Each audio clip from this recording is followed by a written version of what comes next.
Greetings to the good people of Wano. I'm Duuz-Diz-Din coming at you with another chapter review of One Piece. This time it's chapter 939 titled An Old Leopard's Claws Are Always Sharp. This is a idiom, obviously, in the fact that just because a creature becomes older doesn't make them any less dangerous, essentially. I mean, it may be an old leopard, but that doesn't mean it doesn't still have sharp claws and could rend you asunder. The cover page this time around shows Jinbei, who we have long awaited to see once again in the story proper, getting a haircut from a spider crab, which, if you've ever actually seen a spider crab, they be freaky as fuck. But regardless, let's get into the actual story as we catch back up with Komurasaki, also known as the Lady Hiyori, having recently told Zoro of who she truly was. Ultimately, Hiyori had decided, since Zoro had actually gone out of his way to try to save both her and Toko, she decided to reveal herself, as she felt that Zoro was a kind soul ultimately. But this was actually a gamble on her part, and she willingly admits this. Although Zoro does put her fears to rest, saying that he does indeed know Momosuke, and in fact is an ally of the young Prince of Wano, essentially. And, he ultimately does come to the conclusion, yeah, that makes sense. Momo is currently 8, and with the time difference, his younger sister, who was 6 at the time, would be 26 now. And, even Toko admits that she had already known all about this, because apparently Komurasaki had been confiding in Toko, as we're shown that they are very close. From the get-go, you could tell that her and Toko were very close, this kind of loving relationship. I initially actually thought that they would have a very, the way Komurasaki had been portrayed, it would be actually a bit more of a rougher relationship. I thought it would be kind of one where Toko thought she was friends with Komurasaki, but it wasn't true. But no, it seems like they're very close, and I can't look down on anyone who would be kind to a child. But who knows? We might have something revealed later down the line that paints this Komurasaki Hiyori person in a bad light. But for the time being, it truly does seem to be Hiyori herself, as how she recounts her life up until this point lines up with a lot of things we've heard from other people. She goes on about how 20 years ago, when she was just a child, Oden Castle went up in flames. Her brother and several of the retainers vanished.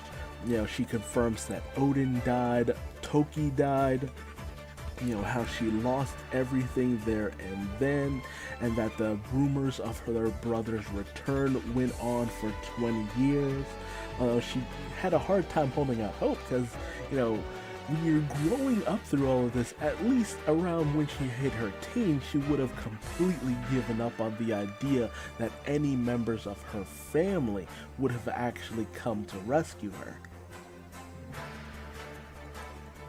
Zoro does actually ask the million-dollar question of why Hiyori was not also sent into the future, but apparently Lady Toki's plan for this was the idea to kind of preserve the line.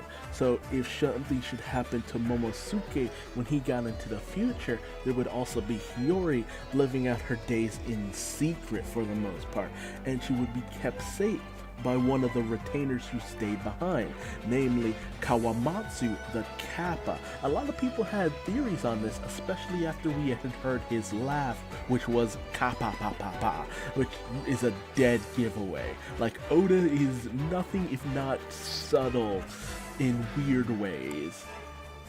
But the guesses that everyone had that he was a kappa, and his statement that ultimately he had stayed behind essentially. And we find out some of his backstory too after those events, why he didn't go with everyone, and that he had burrowed into an underground river system, swam Hiyori out of Odin Castle just in time. He had essentially raised her for a good, 7 years or so. I think it was. Yeah, let's see, she was 6, and then she says until she was 13. So yeah, that's about 7 years that she raised her until she was 13, and they got separated. And remember, and that would be another 13 years that he was in prison, and that's exactly what Kawamatsu had stated, that he had been in prison for 13 years. So that alone lines everything up. Unless Kawamatsu is the traitor who has been spreading all the information, but even then that wouldn't make any sense, because Kawamatsu has been in prison. He would have known nothing about their schemes, and it was only recently, very recently, that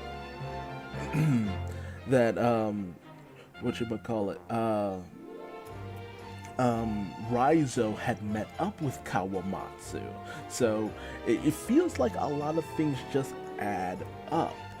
Everything just adds up perfectly to, Kawamatsu's story checks out, Hiyori's story checks out. So this has to be Hiyori, because I doubt she would have any of that information unless the real, like something different, like Toko is the actually Lady Hiyori, and this person, Komurasaki, is actually kind of basically deceiving people in order to kind of get a feel for what the answer is. That's a possibility as well. Although the way Toko acts, I'm not quite sure. Because we even see Hiyori's face in this moment as well, so it's very hard to distinguish where Oda is going with this. It still feels a little off that she just revealed everything, unless she's an incredibly great judge of character. But Hiyori states that she's excited to see Kawamatsu and her brother. She makes this very silly face on trying to restrain her tears of joy on how happy she is, because of the fact that she's a samurai's daughter, and she doesn't want to, portray weakness and all that good stuff. And they ask about all the various retainers. She doesn't know of the location of Kawamatsu since he disappeared, not knowing that he's been locked up. We also, I think, hear Okiku's full name, which is Okiku Nojo, which, I tried looking that up, and I found a few male people with that name, so I don't know if Okiku might just be a very feminine dude, or it's just something that I'm not seeing in there. Kiku Nojo. Something within there that I'm just not getting. But she notes the fact that the only remaining people are Denjiro, who I don't think we've heard anything about, Kawamatsu, who's been imprisoned, and Boy Ashura, who we already know who that is. And Inuarashi and Nekomamushi are working on swaying him back to their side. So eventually the 9 red scabbards, who, Inuarashi and Nekomamushi are confirmed to be among. So that's, any doubts there are put to rest, but, we just need to ally those last few, and then they'll have the complete 9 red scabbards. But ultimately, Zoro says that they should try to keep things on the down low until the final battle comes upon them. And even Hiyori's just like, no, Zoro, you should definitely stay here and heal up. They don't want to divulge their meeting place or anything like that, so they're just going to keep things on the down low, whether they'll just completely stay out of sight or they'll try to meet up a little bit further towards the battle is yet to be seen. But Hiyori, after both Tama and Zoro kind of knock out after a certain point, Kiku starts to reminisce about the hopes of eventually seeing her brother and all the people they haven't seen up until now. So a very sweet moment. But we also end up catching up with in Retsu Town, where there's the prison house known as the Criminals Gallery, where we see all the various conspirators for revolution have been imprisoned by Fukurokuju.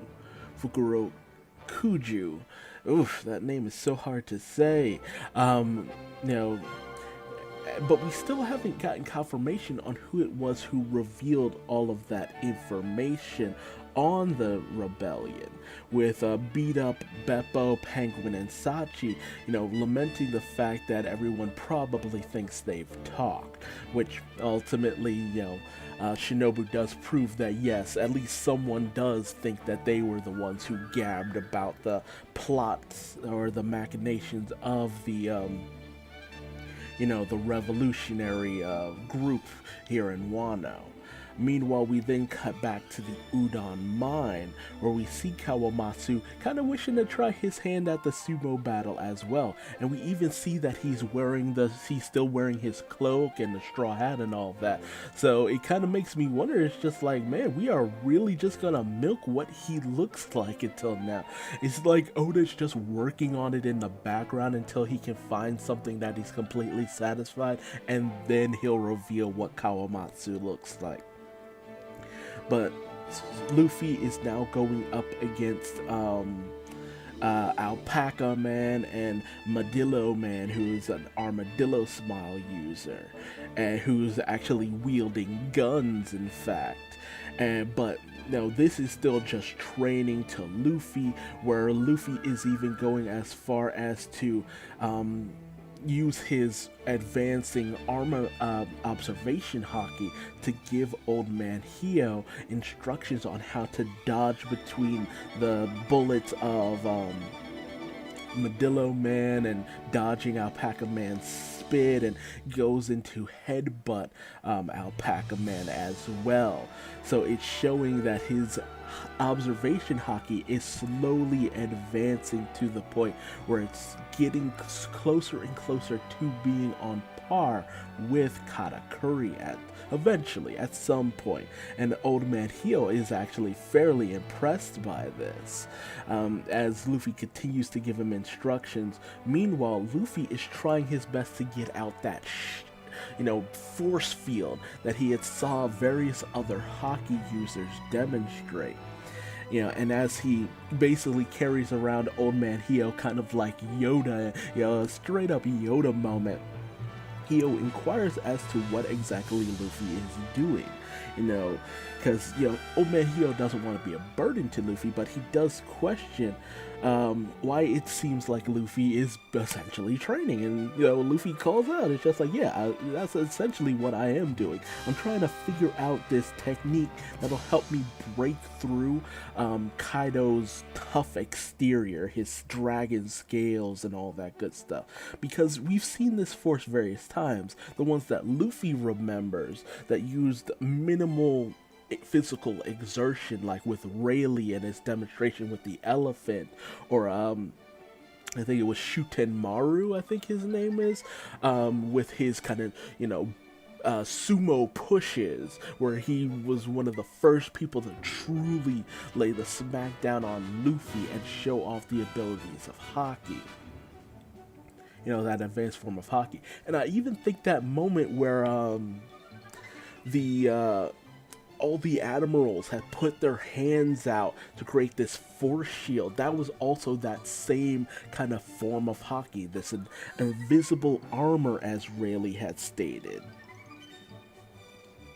But, even old man Hio starts to kind of realize that, oh, okay, I understand what she's talking about.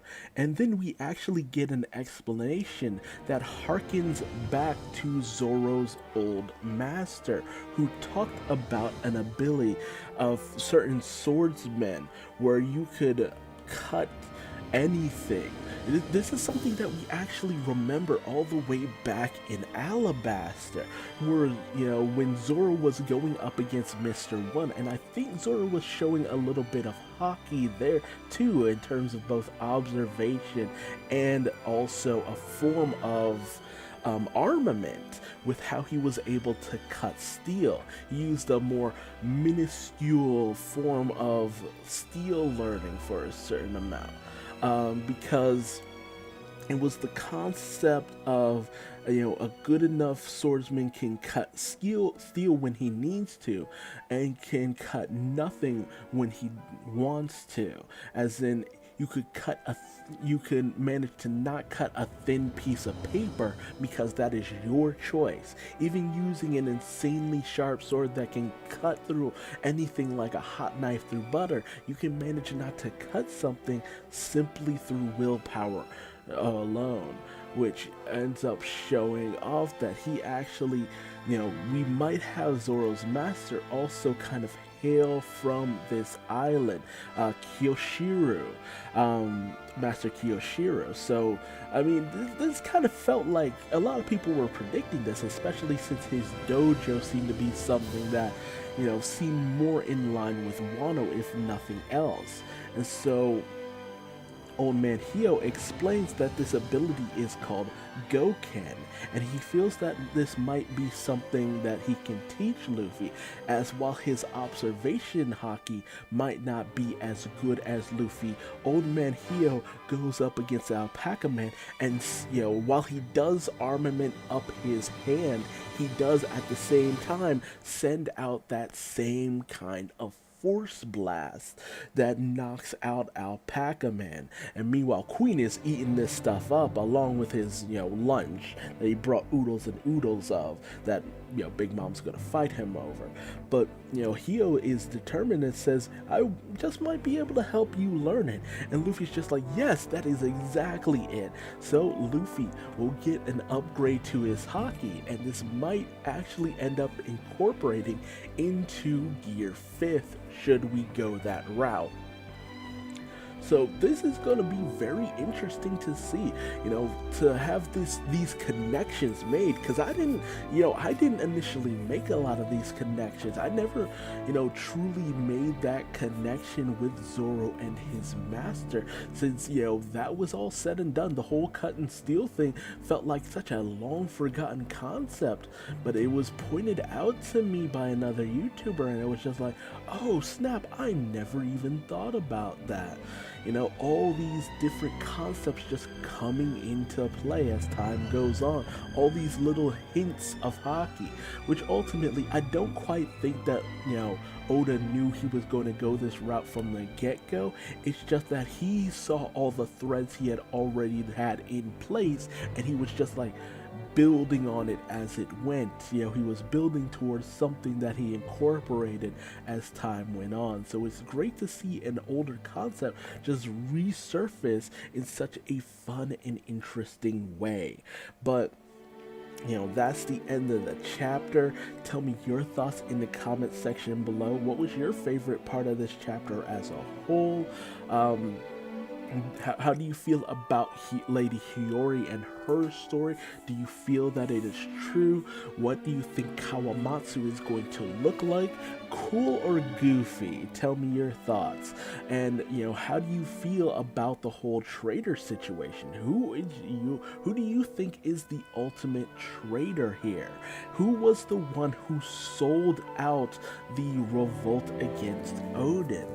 And do you think Luffy will be able to learn enough about this, advanced form of armament enough to actually take on Kaido, or will he ultimately only be able to at least just match up with Kaido? Because it still feels like Kaido is far and away too strong for Luffy, even if Luffy should learn an ability like this. I feel like it would be too early for Luffy to really be able to put some damage in on Kaido. But again, tell me your thoughts in the comment section below. If you liked this video, feel free to leave me a like. If you didn't, feel free to leave me a dislike and tell me what I did wrong in the comment section below so I might better myself for future videos. And how about subscribing and hitting the bell so you never miss a One Piece chapter review. And if you want to find me on any social media platforms, feel free to Google Duuz-Diz-Din. I'm everywhere. And until the next time, stay vigilant and keep up your trading in the land of Wano. Bye-bye.